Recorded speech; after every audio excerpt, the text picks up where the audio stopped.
I have searched many years on end. There was none that my soul could depend. My soul cries out for your presence in here. This very hour, for your presence in here. In His name I find, in His name I find, in His name I find the peace I seek. In His name I find, in His name I find, in His name I find the joy I seek. In your presence I am free from the chain that has bound me. In your presence I am calm, waiting for the kingdom come. In your presence I am free from the chain that has bound me. In your presence I am calm, waiting for the kingdom come.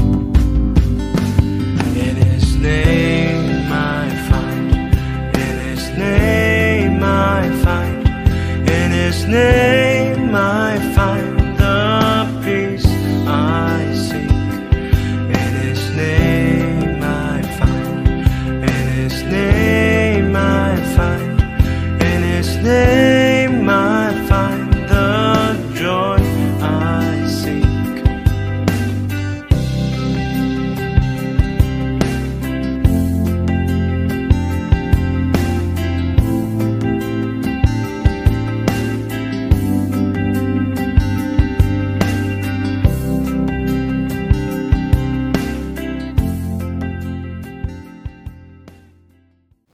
Nararanasan ang kabutihan at katapatan ng Diyos sa ating pong mga buhay.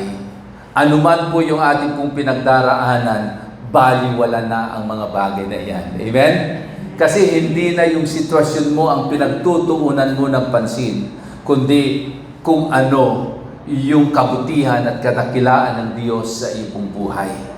Tandaan po natin, ang Diyos na ating pong pinaglilingkuran ay higit na mas malaki kaysa sa problema na meron ka sa iyong buhay. Amen? Alam niyo po, ako po ay lubos na nagpapasalamat sa ating pong Panginoon dahil nung nakaraang linggo ay napaka-busy po natin dahil sa mga sunod-sunod araw-araw na mga gawain, activities, outreaches na meron po tayo dahil sinamahan po natin ang ating po mga kaibigan na mga nagmisyon dito po sa ating lugar na mula pa ho sa Malaysia. At nakita ko po kung gaano kabuti ang ating pong Panginoon dahil ang bawat isa na tayo po ay naging kabahagi sa isang linggong gawain na iyon ay naranasan natin ang kalakasan na nagmumula sa ating pong Panginoon. Naranasan natin ang Kanyang biyaya, naranasan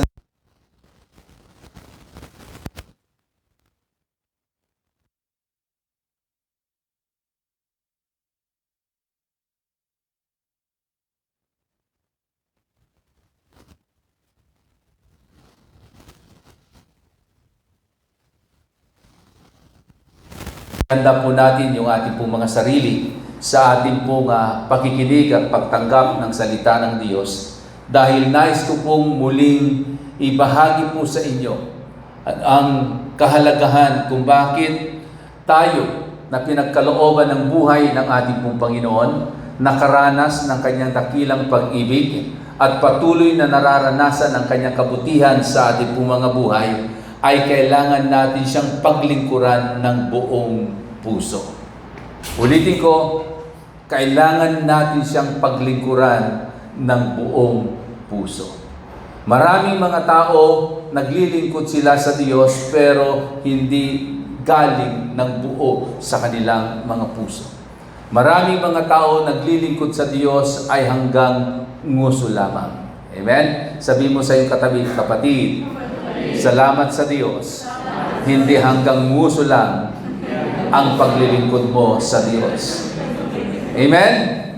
So, we need to serve God with all our heart. In Romans chapter 12, verse 11, sabi dito sa Aklat ng Roma, Kabanatang 12, Talatang 11, at babasahin ko po sa New International Version. Sabi po dito, never be lacking in zeal, but keep your spiritual fervor serving the Lord. Sa Tagalog, huwag kayong maging tamad, kundi magpakasipag kayo at buong pusong maglingkod sa Panginoon. Amen? Napakaraming mga kapamaraanan para tayo ay maglingkod sa ating pong Panginoon. There are so many ways to serve God. At lahat ng mga bagay na ito ay pwede natin gamitin upang ating pong maipakita ang ating pong paglilingkod sa ating pong Panginoon. Noong nakaraang linggo, ang bawat isa po sa atin na kinasangkapan ng ating pong Panginoon ay napaglingkuran natin ang Diyos sa simpleng kapamaraanan. Yung iba ay nag-ayos ng upuan, yung iba ay nag-ayos ng lamesa, yung iba naman ay nag-urong, at yung iba naman ay tumulong sa pagluluto. At yung iba naman siguro ay ginamit para kayo ay mamalengke para po sa mga gagamitin sa ating pong mga gawain noong nakaraang linggo. Yung iba naman, ang kanilang ginawang paglilingkod sa Diyos, sila ay naging driver ng ating pong mga bisita. At marami pang mga kapamaraanan. Yung iba, ginamit kayo para kayo ay maging kabahagi sa pag-awit at sa pagtugtog o pagiging usher sa mga naging gawain po natin nung nakaraan.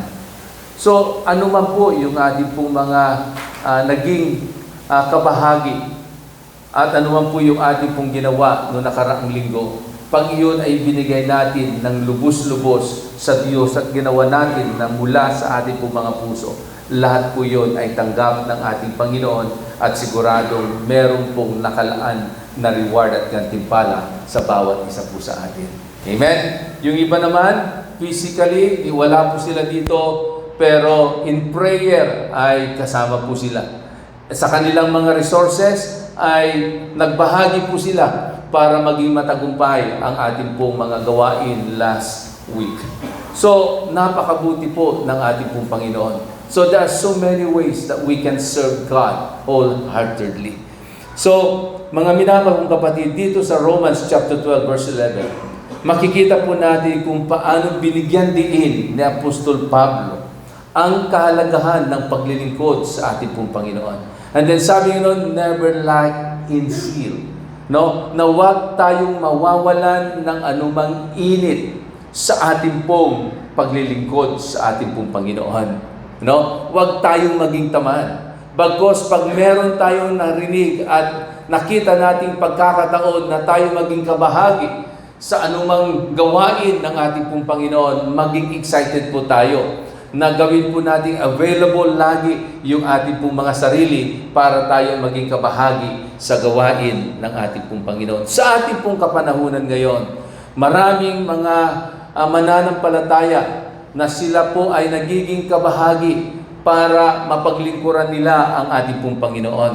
No, sa Facebook, no, pwede mong gamitin ang iyong Facebook account para i-encourage mo ang ibang mga tao through the Word of God. No? Maging sa WhatsApp, sa Messenger natin, at maging sa Instagram, yung mga pinupost lamang po natin na mga Word of God, mga pangako ng ating pong Panginoon, at maging yung mga testimonya po natin na kung paano naging mabuti at naging tapat ang Diyos sa ating pong mga buhay, tayo ay nagiging kabahagi na para maraming mga tao ang maabot at mapaglingkuran natin ang ating pong Panginoon. Your talent, your resources, ang lahat ng iyan ay ginagamit ng ating pong Panginoon upang mapaglingkuran natin ang Diyos sa ating pong mga buhay. At isa pa ho, ang makikita po natin na bilang mga tinawag at pinili ng ating pong Panginoon, huwag lamang po tayo na makontento na tayo lamang ang naglilingkod sa ating pong Panginoon. Alam niyo ba na merong isang lalaki sa Biblia na ang kanyang panalangin at ang kanyang desire lagi sa ating pong Panginoon ay hindi lamang na siya ang laging makapagbigay ng oras at panahon na mapaglingkuran ang Diyos na buhay, kundi ang kanyang desire at ang kanyang panalangin at ang kanyang deklarasyon sa kanyang pong buhay at sa kanyang pamilya ay mapaglingkuran ang ating Diyos. In Joshua chapter 24 verse 15, sabi ni Josue, "As for me and my house, we will serve the Lord." Kung ganito po ang deklarasyon lagi ni Josue sa kanyang sarili at sa kanyang pamilya, dahil nakita niya kung gaano kahalaga at kaimportante na mapaglingkuran ang buhay na Diyos. Kaya nga kung ikaw ay magulang na nandito ngayon, huwag kang makontento na ikaw lamang ang naglilingkod sa Diyos. Kailangan isa sa panalangin mo sa iyong pong puso na darating ang panahon na pati yung asawa mo, yung mga anak mo ay kasama mong naglilingkod sa ating Panginoon. Kung ikaw naman ay anak at hindi mo pa kasama ang iyong mga magulang, dapat ganito rin yung panalangin mo at deklarasyon mo sa iyong buhay. That one day or someday, no, ang iyong mga magulang, ang iyong mga kapatid ay magiging kasama mo na sa paglilingkod sa ating pong Panginoon. Amen? Kasi alam ni Josue na kung gaano kahalaga na ang isang buong pamilya ay naglilingkod sa ating pong Panginoon. Kasi po, pag ang buong pamilya ay iisa ang paniniwala at iisa ang pananampalataya at iisa ang Diyos na kanilang pinaglilingkuran, yan po ay magkakaroon ng tinatawag na pagkakaisa. At pag mayroong pagkakaisa sa loob ng tahanan, dadaloy ang kapayapaan. Amen po ba? So, napakahirap yata na sa isang pamilya, iba-ibang paniniwala ng mga nasa loob ng tahanan. Si nanay, iba ang dinadaluhan. Si tatay, iba ang pinupuntahan. Yung mga anak, iba yung dinadaluhan din na pagsamba. So, magulo. Kaya nga si Josue, alam niya kung gaano kahalaga na ang buong pamilya ay naglilingkod sa ating pong Panginoon. Amen? Pwede ba na ito ang maging deklarasyon po natin sa ating pong mga buhay? At higit sa lahat sa ating pong pamilya? Na ang buong pamilya po natin ay maglilingkod sa buhay at makapangyarihang Diyos. Amen? Praise God! So, kung ating pong titignan, itong deklarasyon po ni Josue is an act of commitment and heartfully devoted to serve God, not only him, but also his whole family. It's an act of commitment. Alam niyo, hindi po kasi madali Pag ikaw ay nagdesisyon na paglingkuran mo ang Diyos, marami kang sasantabi. Marami kang tatalikuran. Marami kang iiwanan na nakagisnan mo sa dati mong pamumuhay. Kaya nga sabi po ng Biblia, if you want to follow me, sabi ni Jesus, deny yourself. Amen? Sabihin mo sa iyong katabi, kapatid, if you want to follow Jesus, If you want to serve God, deny yourself. Ano pa sabi po ni Jesus? Not only that we are going to deny ourselves, but also take up our own cross and follow Him. So hindi po madali. That's why following Jesus, serving God, is an act of commitment. Dapat meron po tayong commitment sa ating po mga sarili. Na pag ikaw ay nagdesisyon na I will follow Jesus, I will serve Him, ay talagang willing ka. Nakalimutan ang lahat, iwanan ang lahat, at paglingkuran mo ang buhay na Diyos. Dahil maliwanag din ang sinasabi ng Biblia, maging si Jesus mismo ang nagsasabi, we cannot serve two masters. Either you serve the other one fully, or you will despise the other one. Okay? So, kailangan talaga merong commitment sa bawat isa po sa atin. And a heart fully devoted in serving God. Kaya nga yung puso natin kailangan masigurado po natin na walang ibang paglilikuran kundi yung buhay na Diyos. Alam nyo ba kung ano yung napakaraming dahilan? Isa sa pinakamaraming dahilan kung bakit nahihirapan na mag-commit ang tao. Na paglingkuran niya ng buong puso ang Diyos. Ano po yun? Dahil hindi nila kilalang lubusan ang Diyos sa kanilang buhay. Pero kung kilala mo ng lubusan ang Diyos, na pinaglagakan mo ng iyong buhay, ang Diyos na hindi niya pinagkait ang kanyang kaisa-isang anak, kapatid, hindi tayo mahirapan na ibigay natin ang 100% na paglilingkod sa ating pong Panginoon. Kasi pag hindi mo na ibigay yung commitment mo sa iyong paglilingkod sa Diyos, madali kang magreklamo. Madali kang mainis. Madali kang magbago. At yung paglilingkod mo sa Panginoon, nakadepende na doon sa mood mo. Pag hindi maayos ang iyong nararamdaman, ay, hindi na muna ako mag-church. Ay, hindi muna ako aatin ng Bible study.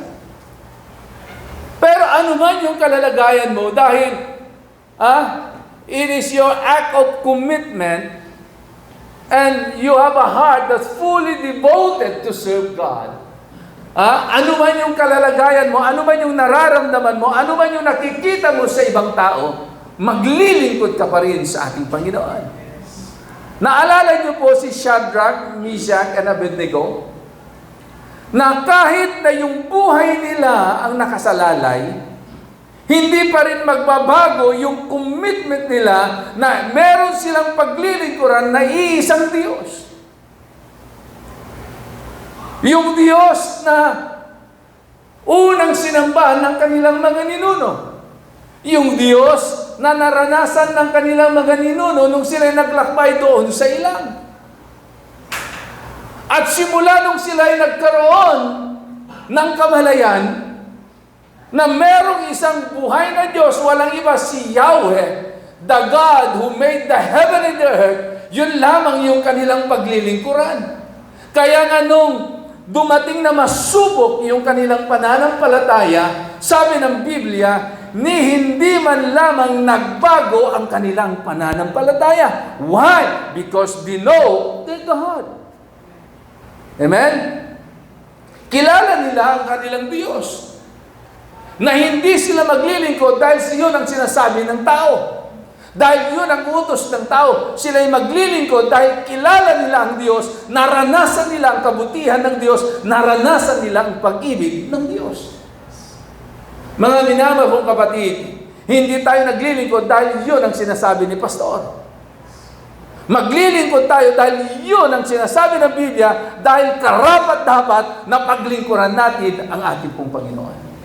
Amen? Pero kung ang paglilingkod natin dahil lamang yun ang sinasabi ng tao, sayang yung effort natin, sayang yung resources natin, sayang yung talento po natin, sayang yung lakas natin, sayang yung oras po natin. Pero dahil tayo naglilingkod, dahil alam natin, karapat-dapat na siya paglingkuran, kapatid, ano man ang gawin mo, dahil yan ay mula sa iyong puso, tanggap ng ating Panginoon. Amen?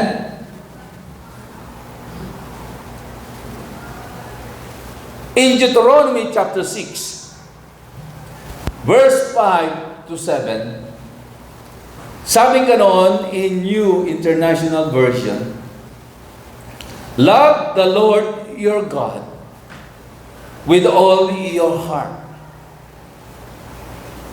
Gaano daw natin mamahalin at paglilingkuran ng Diyos? With all our heart. And with all your soul. And with all your strength. These commandments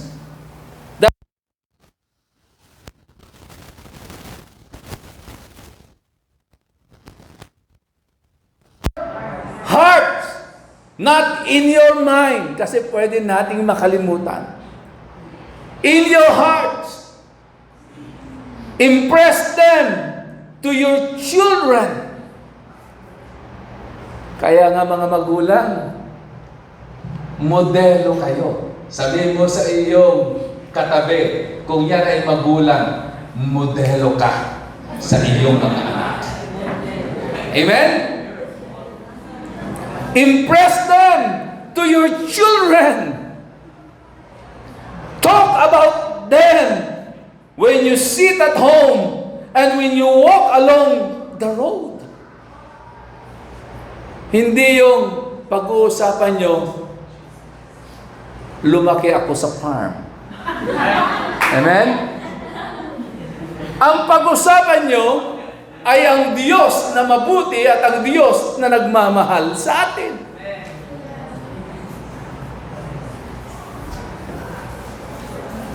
Sabi nga, when you sit in your home, pag-usapan nyo ang Diyos.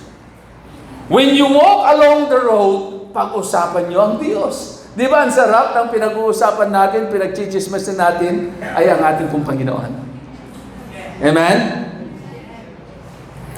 When you lie down and when you get up, maging daw sa inyong pagtulog at sa inyong pagbangon, walang ibang pinag-uusapan sino? Ang Diyos. Ganoon daw dapat yung kondisyon ng puso natin sa lahat na nagmamahal at nais na maglingkod sa ating pong Panginoon. Amen? In Exodus chapter 23, beginning verse 25 up to verse 28, babasahin ko po sa New King James Version. Sabi ganon, so you shall serve the Lord your God. Kanina, love the Lord your God. Ngayon naman, serve the Lord your God. And He will bless you. Pag pinaglingkuran mo ang Diyos, ano ang mangyayari sa iyo? God will bless you.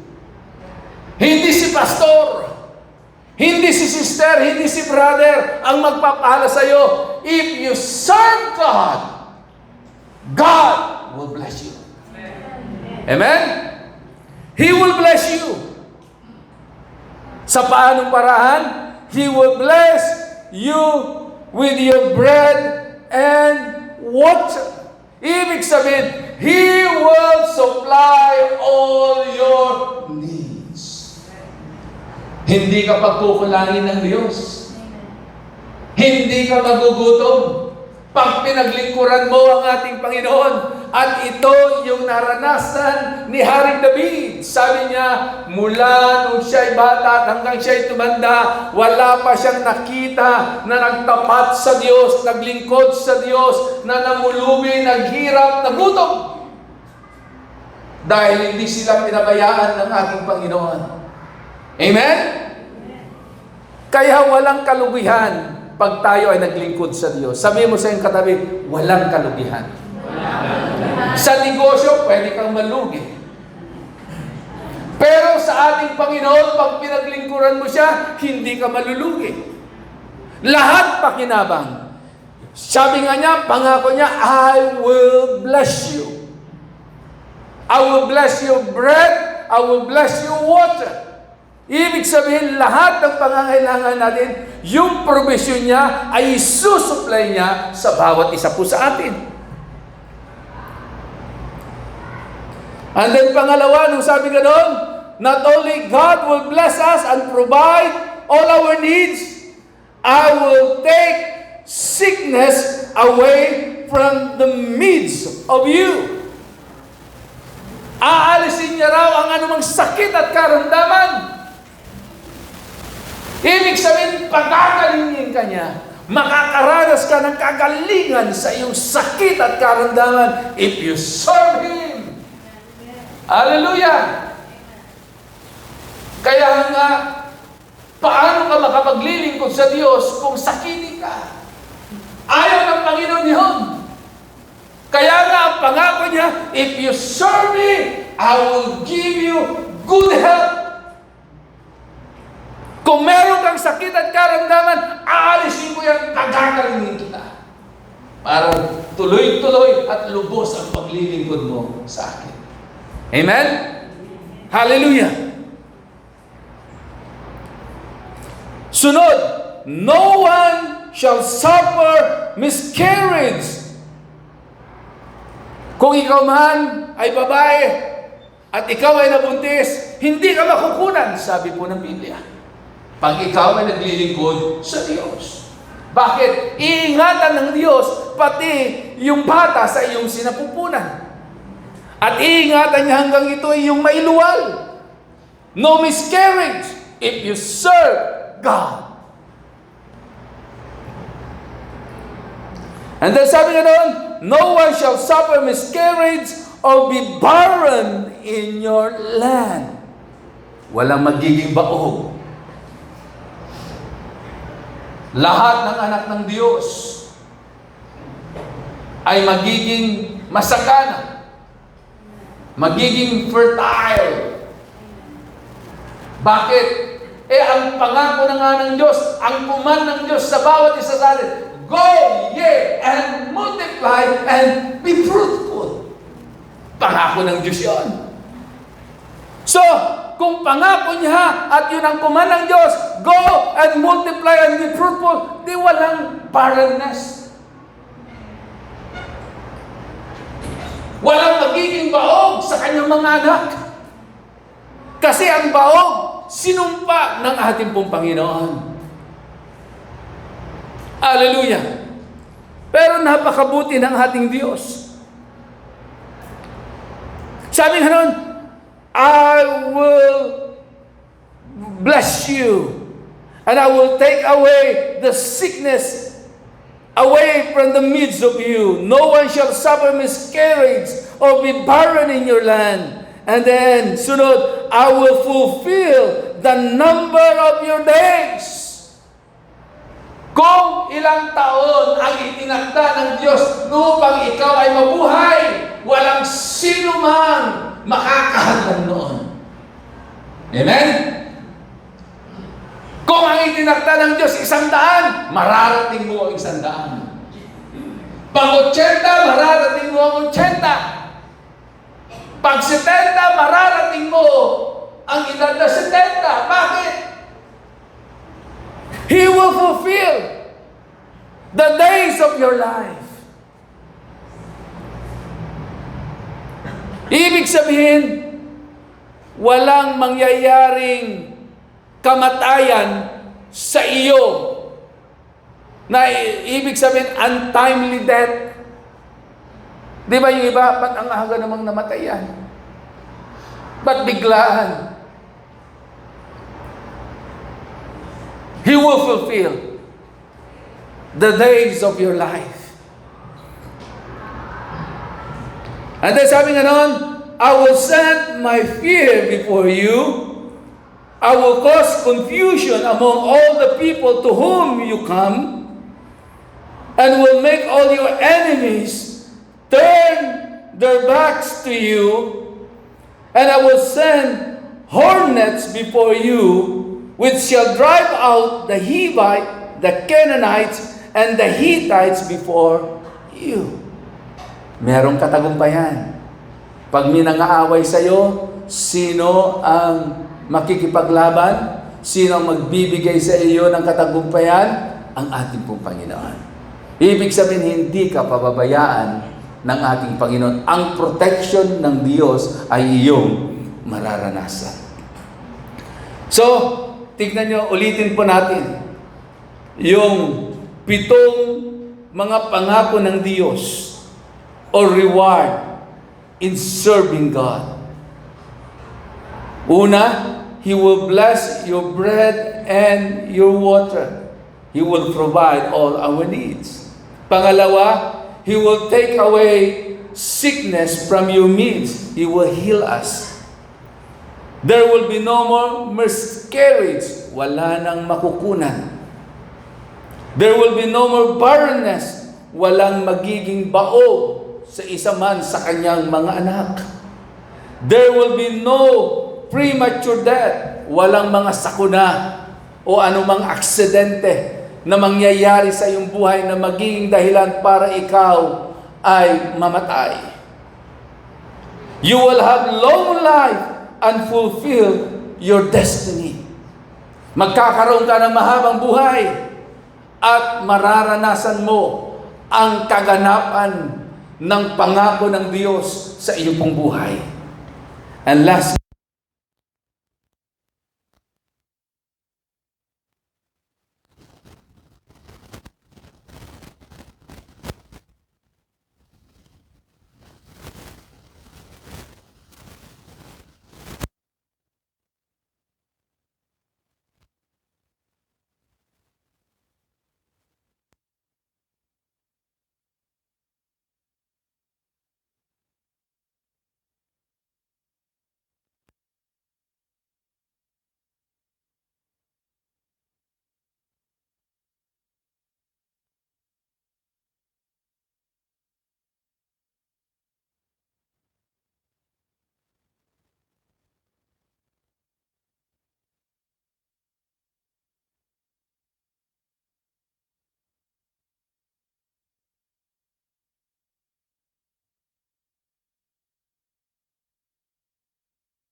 hindi mapayapa ang buhay. Meron naman, puno ng kapayapaan, wala naman datong. Amen? So, anong gugustuhin mo? Kulang-kulang o lahat meron ka? Ay, yun naman talaga ang pangako ng Diyos. John chapter 10 verse 10. The Son of Man came into this world, which is our Lord Jesus Christ, to give us life. Not only life, but an abundant and prosperous life. Isang buhay na kaaya-aya, buhay na ganap, at buhay na kasiya-siya. Okay? So, sabi nga nun, if you obey Him, if you serve Him, okay?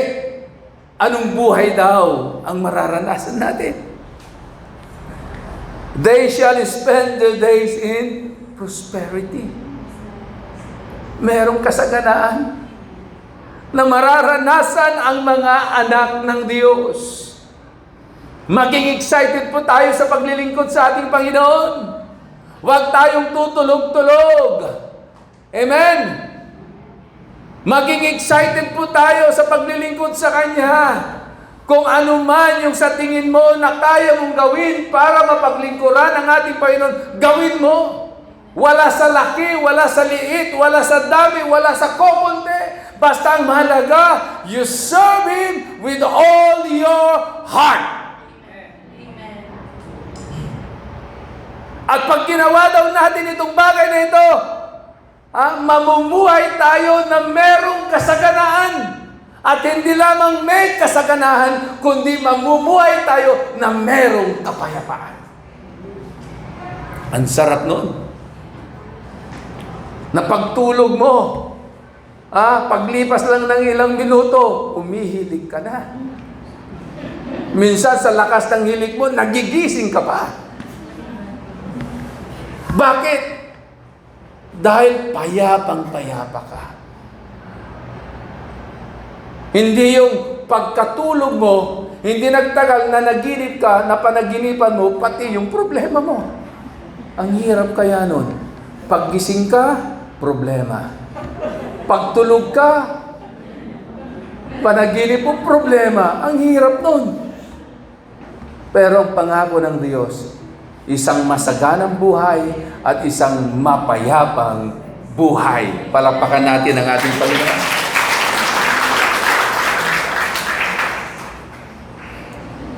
Pero, minsan kahit naririnig na natin itong mga pangako na ito ng ating Panginoon, minsan sasabihin, Pastor, paano ko ba paglilingkuran ng Diyos? Sa anong kapamaraanan? There are so many ways that we can serve God. Una, serve God with your life. Una natin gagawin, serve God first with your life. Kaya nga, nung mapakinggan natin ang Ebanghelyo at maranasan natin ang pag-ibig ng ating Panginoon, John 3:16, ano ang una nating ginawa? Di ba isinuko natin ang ating pong buhay sa Kanya? Because the only way for us to receive salvation and eternal life is isuko mo muna ang buhay mo po sa Kanya. At pag naisuko mo ang buhay mo sa Kanya, then yan yung start na paglilingkuran mo ang Diyos ng iyong buhay. Okay? So, serve God with your life. Matthew chapter 6 verse 33. In New International Version, sabi ganon, but seek ye first His kingdom and His righteousness, and all these things will be given to you as well. Pag pinaglingkuran mo raw ang Diyos ng iyong buhay, ano ang pangako ng ating pong Panginoon? Pag inuna mo po Siya, lahat daw ng ating pangangailangan ay ibibigay ng ating pong Panginoon. Kaya siguro, laging kulang-kulang ka, baka hindi mo pa talaga lubusang naisuko ang buhay mo at hindi mo pa lubusang inuuna ang ating pong Panginoon. Amen? Pangalawa, serve God with your talent. Binigyan ka ng boses para umawit, wag lang hanggang sa video okay. Wag lang hanggang karaoke. Wag mong pakanasain yung 90%. O 100%, tapos may pumapalakpak at may sumasayaw pa. Amen? Pag meron kang boses na ibinigay ng Diyos, meron kang talent sa pag-awit, gamitin mo sa pag-awit, sa pagsamba, sa pagpupuri sa ating Panginoon. Wala mang palakpak mula sa tao, wala mang sumasayaw doon sa screen, pero merong Diyos na natutuwa sa iyong buhay. Amen? Serve God with your talent. Marunong kang sumayaw. Huwag lang sa TikTok ka sumasayaw. Amen? Nag-viral ka nga. Pero hindi ka naman nag-viral sa paningin ng ating pong Panginoon. Hayaan mo na tuwing araw ng linggo, habang sa oras ng ating pagpupuri at pagsamba sa Diyos, huwag kang mahiyang itaas ang iyong kamay, iwagay-wagay, ipalakpak. Amen? At isayaw mo ang iyong katawan sa ating Panginoon. Serve God with your talent. Marunong kang tumugtog ng mga instrumento, gamitin mo sa pagtugtog sa ating pong Panginoon. Lahat ng alam natin na kaya natin gawin, na alam mong talento na meron ka. Mahilig ka magluto. Tuwing merong okasyon sa ating church, ipresenta mo ang sarili mo. Kapatid, pwede ba akong maging kabahagi sa pagluluto? Alam nyo kapatid, hindi pwedeng lahat Maria tayo. Kailangan meron ding Marta. Magugutom ang mga sumasamba sa ating pong Panginoon. Amen? Kaya nga mahalaga na meron ding Marta. Serve God with your time. Yung best time ang ibigay mo sa ating Panginoon, hindi yung spare time mo. Serve God with your prayers. Sa paanong paraan, hindi lamang na tuwing nananalangin ka ay puro hingi sa ating Panginoon, mag-intercede ka. Manalangin ka, i-intercede mo ang mga kapatiran na merong pinagdaraanan. And lastly, serve God with your resources, with your money,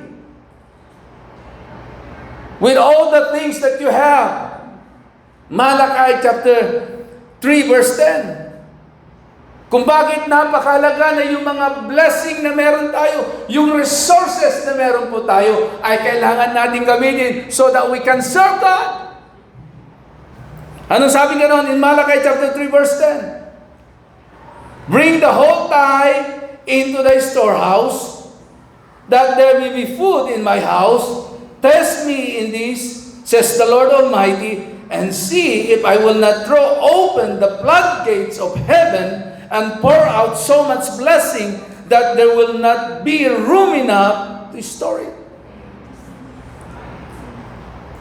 Hindi lamang ka pagpapalain ng Diyos, hindi lamang isusuplay ng Diyos ang iyong pangangailangan, kundi mararanasan mo ang overflowing blessing and provision mula sa ating Panginoon if you serve God with your resources or with your money. Huwag yung pag meron kang natanggap na blessing, oy, SM tayo. Oy, magliwaliw tayo. Hindi. Unang dapat pumasok sa isipan mo, uy, bibigyan ko ang gawain ng Diyos.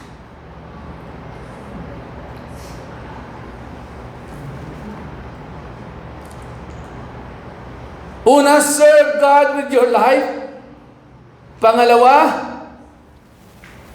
serve God with your talent, serve God with your time, serve God with your prayers, serve God with your money or resources. Pang-anim, serve God by serving others. Alam niyo ba na yung pag-abot natin sa ating kapwa, anumang klaseng pag-abot, anumang klaseng pagtulong ang gagawin natin sa ating kapwa, ito'y isang way at pagpapakita na tayo ay naglilingkod sa Diyos. In Matthew chapter 25, verse 40, sabi ganon in New International Version, the king will reply, truly I tell you, whatever you did for one of the least of these brothers and sisters of mine, you did it for me. Sabi ganon ng hari, Sinasabi ko sa inyo ang katotohanan. Ano man ang ginawa nyo sa mga taong ito,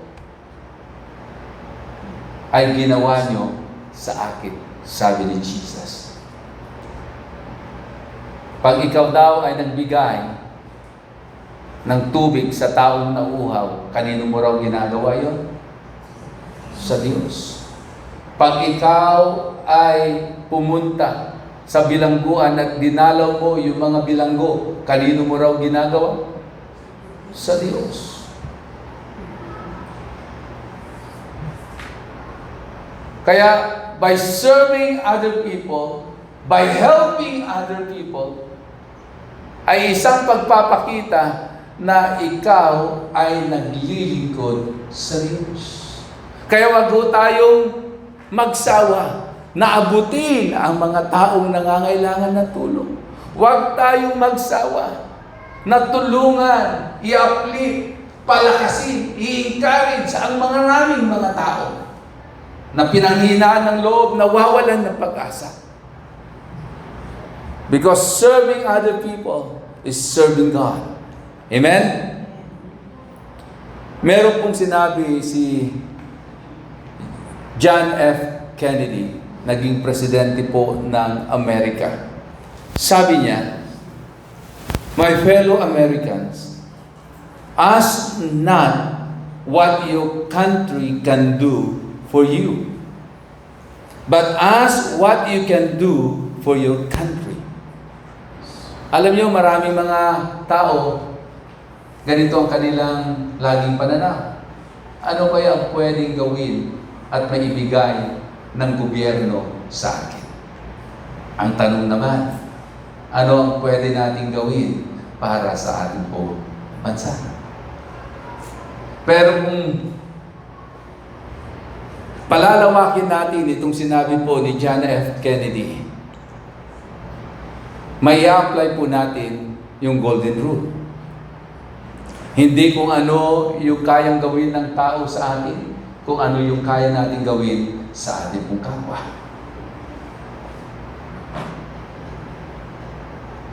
Wala na tayo dapat doon sa isang katatayuan at kalalagayan na lagi tayong naghihintay kung ano ang kayang gawin ng ibang tao sa atin.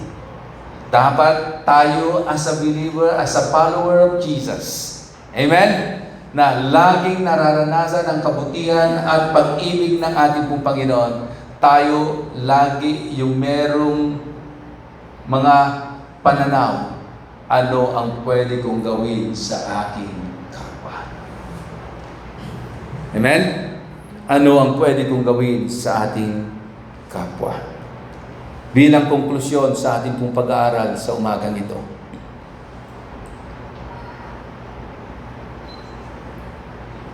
how many times, pakinggan po natin ito, how many times have we asked God to do something for us and never asked Him what we can do for Him? Ulitin ko. How many times we ask God to do something, what He can do something for us, and never ask Him what we can do for Him.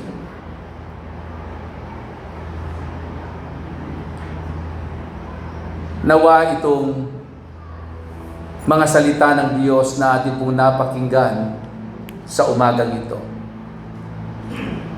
ay muli ay nakatulong sa atin to remind us na hindi pala mahalaga kung ano ang kayang gawin ng Diyos sa buhay natin, kung ano ang kaya nating gawin para mapaglingkuran natin ng lubusan at ng buong puso ang Diyos na tapat at nananatiling tapat sa bawat isa po sa atin. Tayo po tumayo at tayo po ay lumapit sa ating pong Panginoon.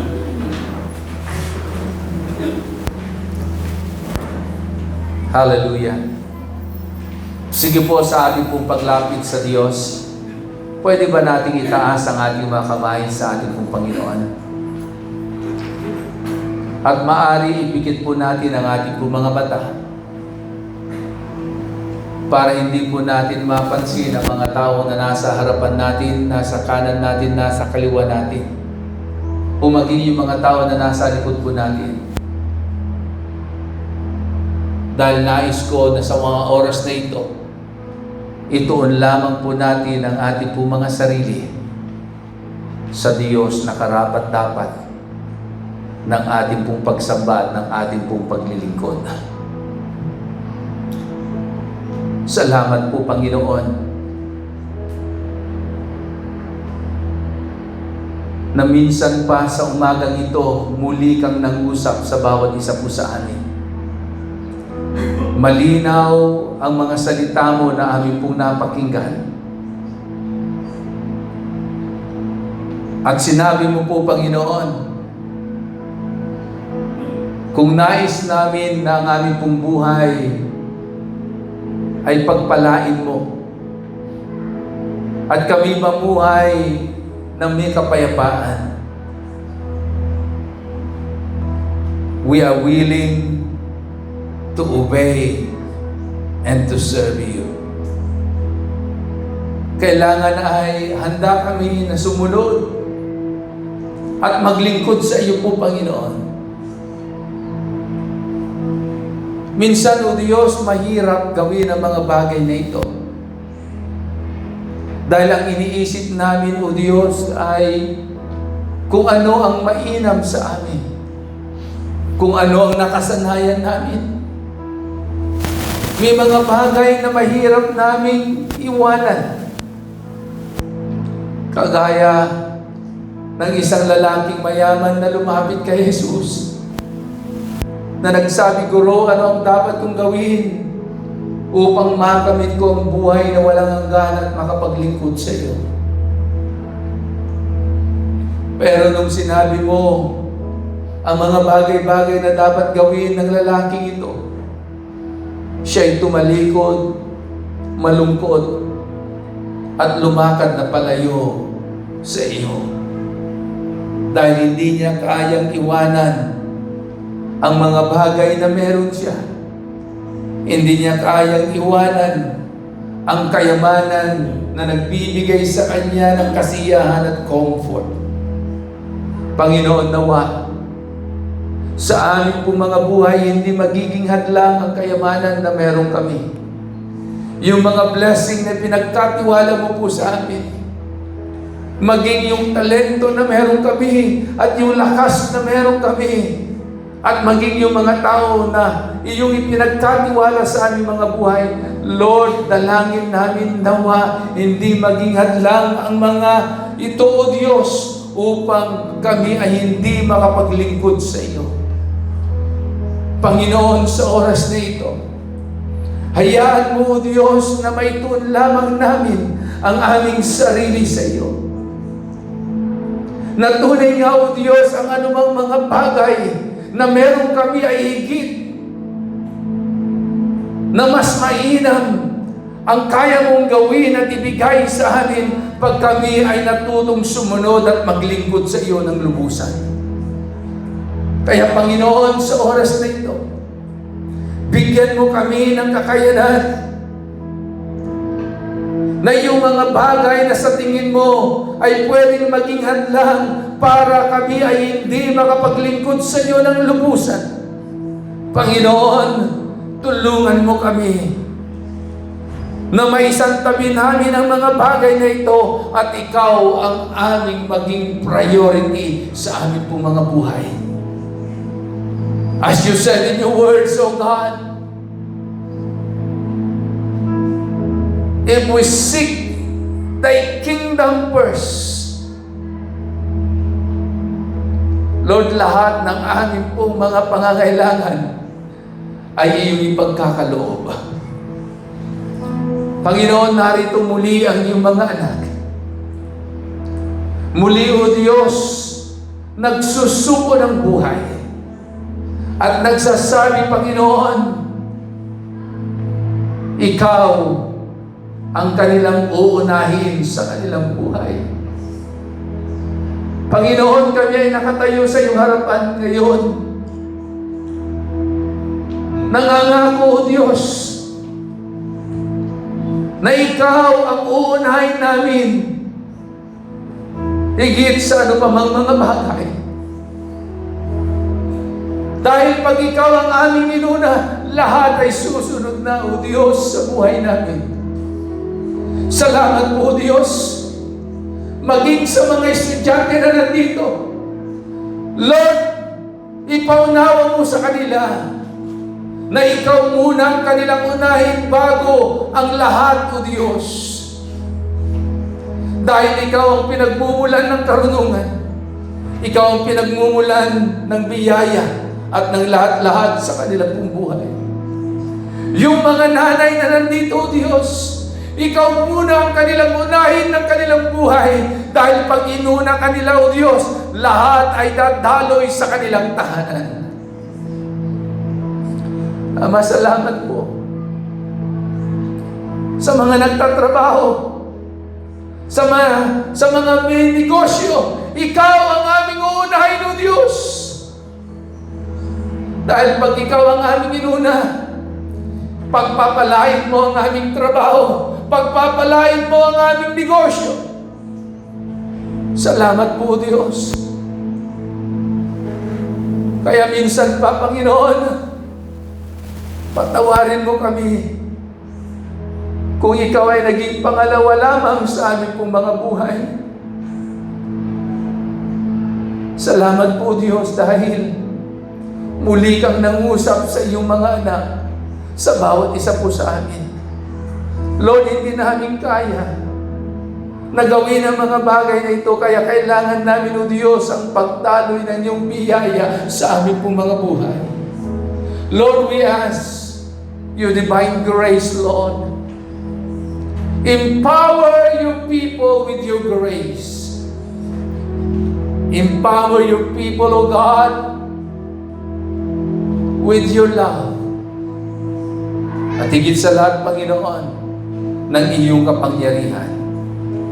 Salamat po. At ako po'y naniniwala, Ama, ng bawat isang nagsuko muli ng buhay sa iyo upang ikaw ay kanilang paglingkuran at unahin ng kanilang buhay.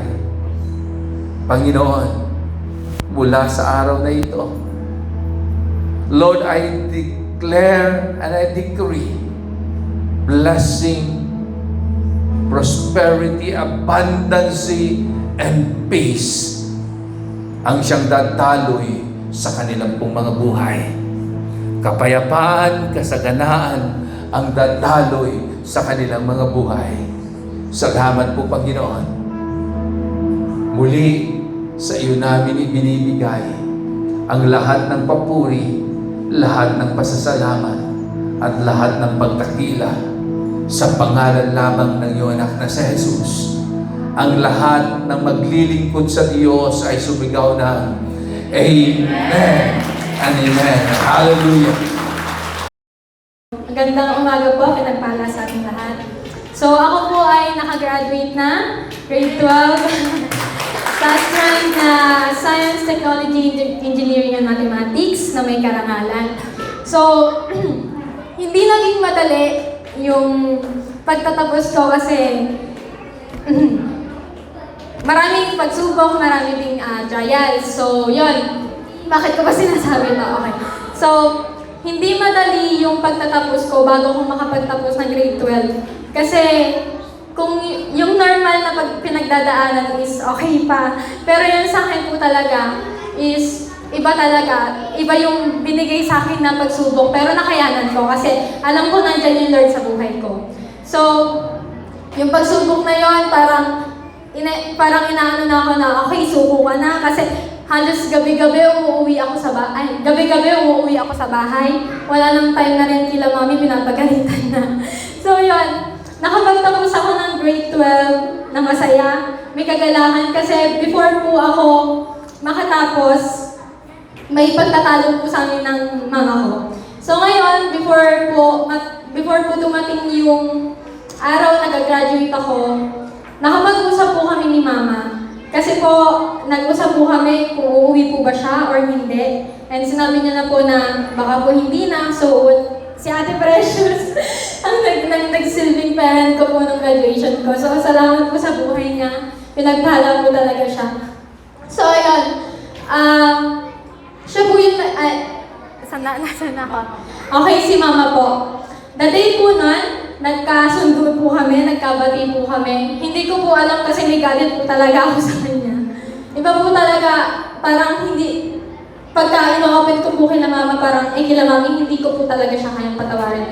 Pero alam ko may Diyos sa puso ko. So, kayang-kaya ko magpatawad kahit pa hindi pa ako ganun ka-ready. Sinabi ko kay Lord na samahan ako, siya ang manguna sa buhay ko at siya yung gumawa ng paraan kung paano ko makakasundo yung nanay ko. Kasi ayokong graduate na may burden, merong bigat sa loob ko at hindi ko makakasundo yung nanay ko kahit hindi kami magkasama.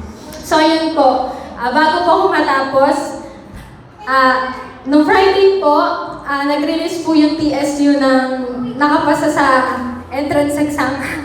Naiiyak ako. So, sad to say po, hindi po ako nakapasa. So, yun. Then, nag-chat po si Pastora sa QC, sa his praise. So, bumabiyahe po ako nun. Naiiyak na ako. Kasi hindi ko alam kung isisin ko yung GC. Tapos biglang nag-chat si Ate Precious, hindi ko rin alam kung magsisin ako kasi hindi ko kaya sabihin na hindi ako nakapasa. So, tinanong po pala ni Pastora si Kyle kung nakapasa kami or hindi. So, yun nga po hindi. Yung bigat sa loob ko, yung lungkot, kasi alam po nila Ate Precious kung gaano ako nag-expect, kung gaano ako ka-excited na tumungtong ng TSU kasi yun po talaga yung goal ko na makakapag-college ako. Pero alam ko po na kahit hindi ako nakapasa sa TSU, sa pinapanalangin ko, sa dinidesign ng puso ko talaga, alam ko na yung Lord na may magandang plano sa akin. Hindi man ako para sa TSU, baka sa LUST talaga ako. For the Pagisiha talaga. So ayun po, to God be all the highest, Lord. Praise God. Alam niyo po si Tintin ay hindi madali ang kanyang kalalagayan. Dahil namuhay siya na ang kanyang kasama lamang ay yung kanyang kinikilalang lola o mami.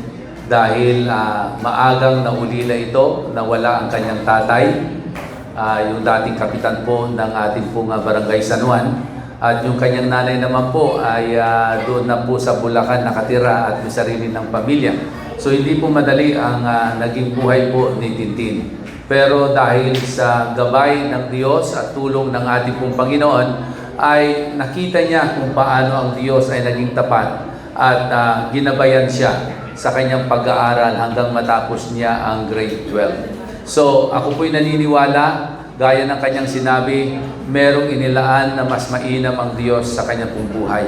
Patuloy lamang tayong magtiwala sa Diyos at patuloy lamang na maglingkod sa Kanya. Amen? So sa oras na ito, pakinggan po natin ang pasasalamat ng isa sa ating pong manggagawa sa ating pong church, si Marie Chris.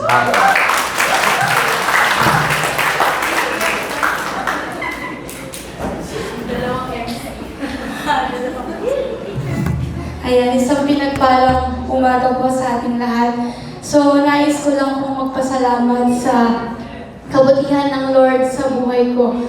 Habang sinusulat ko yung testimony ko, naiiyak ako kasi parang bumabalik ako sa umpisa kung paano ako hindi pinabayaan ng Lord. Mula nung nag-aaral ako hanggang sa nakatapos ako. Kaya, lubos-lubos po yung pasasalamat ko sa Panginoon. Gusto ko pong ibahagi sa inyo, sabi ko nga po, mula nung nag-aaral ako hanggang sa nakatapos ako, andun yung provision, andun yung pagpapala na hindi nauubos na naranasan ko sa buhay ko. Biruin niyo po yung dating bata na pakalat-kalat lang sa kalye. Pero dahil nagpaghamit sa Panginoon, naranasan ko po sa buhay ko yung pagpapala na hindi nauubos. So gusto ko pong i-share sa inyo kung gaano po kabuti ang Diyos sa buhay ko. Kung paano ang ating Panginoon tunay na sumasagot ng panalangin. So, tinulat sinulat ko na po para hindi ano. Naninig ako. Hallelujah.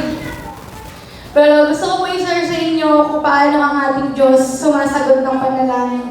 Merong panahon sa lahat ng bagay, gaya po ng sabi niya sa kanyang salita sa Isaiah 60 verse 22, na when the time is right, I, the Lord, will make it happen.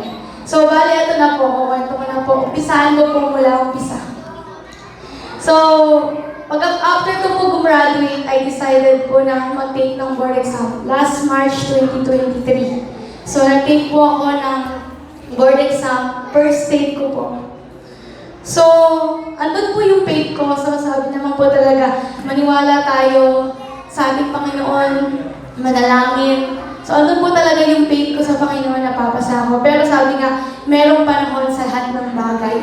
So, March, nag-take po ako, first take ko, and then May, lumabas na po yung resulta ng board exam ko. So, paglabas po ng resulta that time, nandun po kami sa Palayan kasi namatend po kami ng conference, na convergence, kasama po si Ate Arian. So, pauwi pa lang kami, tapos pumunta po kami sa Nueva Ecija Coliseum. Naglalaro sila pastor ng basketball. So, doon po ako naabutan ng labas ng result ng first take ko po. So, sa Ate Arian po yung tagatingin ng result. So, pagtingin niya po, wala. So, ate, andyan. Tapos niyakap niya na po ako. So, that time, umiyak na po talaga ako. Tulala, lutang, parang hindi mo na ako makausap. So, yung lugar na yon, saksi din yung lugar na yun kung gaano masakit yung nagkaroon ko that time. So, sabi ko nga, nagkaroon ng bagong program doon, napalitan na yung memories ko doon. So, yun na po, lumabas na yung result. Hindi ako nakapasa, pero salamat sa Diyos, sa biyaya niya, hindi niya po ako pinabayaan. Kasi dumating sa point sa buhay ko na grabe po yung disappointment ko, grabe yung stress ko, grabe yung naramdaman ko. Sabi ko, piling ko, nahiyang-hiya na po ako sa mga tao sa paligid ko. Kaya, that time, na-hospital pa po ako ng first take ko kasi hindi ko kinaya yung stress. Tapos yung pressure, although hindi naman ako pinipressure ng mga tao sa paligid ko. Pero yun yung naramdaman ko, ayoko na, nahihiya na ako. So, na-hospital po ako ng first take ko. Pero, salamat po sa Panginoon talaga. Pinagpapasalamat ko na yung pangalawang buhay na yung nagkalawag niyo sa akin.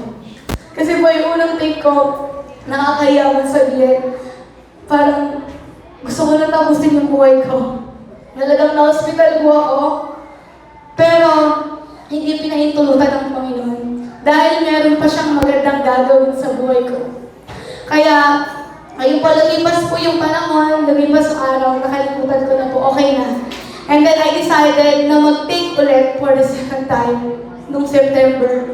So, nag-take ulit ako nung September 2023 na sabi ko, hindi ko muna papaalam sa iba. Ilan lang yung sasabihan ko. Pero, nung lumabas po yung result, December, ang prayer ko, Lord, kahit Christmas gift niya na po sa akin. Christmas gift niya na po sa akin sa December, sana po makapasa na ako ng December. Pero nung paglabas po ng result, I think that is December 7 and December 8 or 9, meron po gawain yung nagkakaisang kabataan para sa bayan, Christmas celebration. So December 7 po, lumabas na po yung resulta ng board exam. Tapos, sa kasamang palad, sabi ko,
Kasi po,